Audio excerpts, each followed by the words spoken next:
Prawns పిక్కలు ఉన్నాయి కదా, ఈ పైన తొక్కలు అనేది తీసేసి జస్ట్ ఇది మాత్రం ఉంచుకుంటున్నాం. కోసం కొన్ని సోయా చంక్స్ నానబెట్టి ఉంచాం. అండ్ అలాగే బ్రౌన్ రైస్ 3 hours ముందు నానబెట్టి ఉంచాం. ఇందులో అల్లం వెల్లుల్లి కొద్దిగా నువ్వులు ఇలా ఉన్నవి తొక్క తీసేసి ఇలా చేసాం.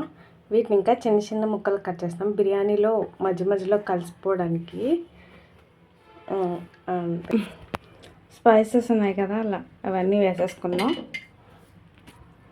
అండ్ మన ఆయిల్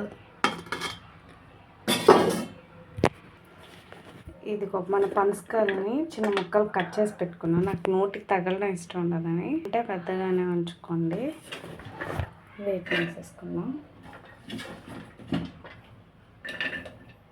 అండ్ మన సోయా చంక్స్ నానబెట్టుకున్నాం కదా,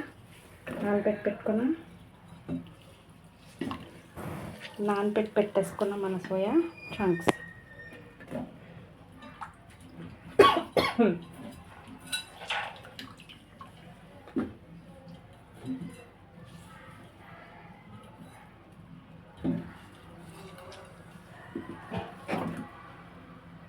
వేసే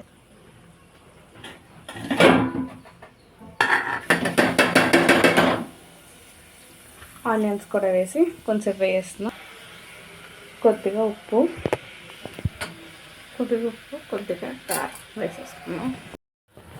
కొద్దిగా ఈ గ్రీన్ పీస్ని నానబెట్టి వేసుకున్నాను.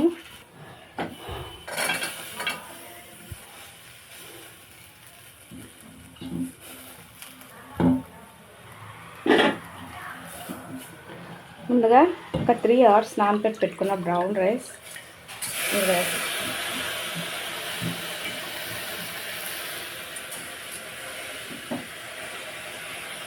1 glass of రైస్కి 2 glasses of వాటర్ వేసాను.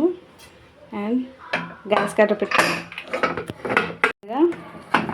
మునగాకు పొడి కూడా వేస్తున్నాను. ఈ మునగాకు కరివేపాకు అప్పుడు పొడి చేసి పెట్టాం కదా, అది వేస్తున్నాను. చాలా స్పైసీగా ఉంటుంది. ఎండుమిర్చి అన్నీ వేసి పెట్టాను.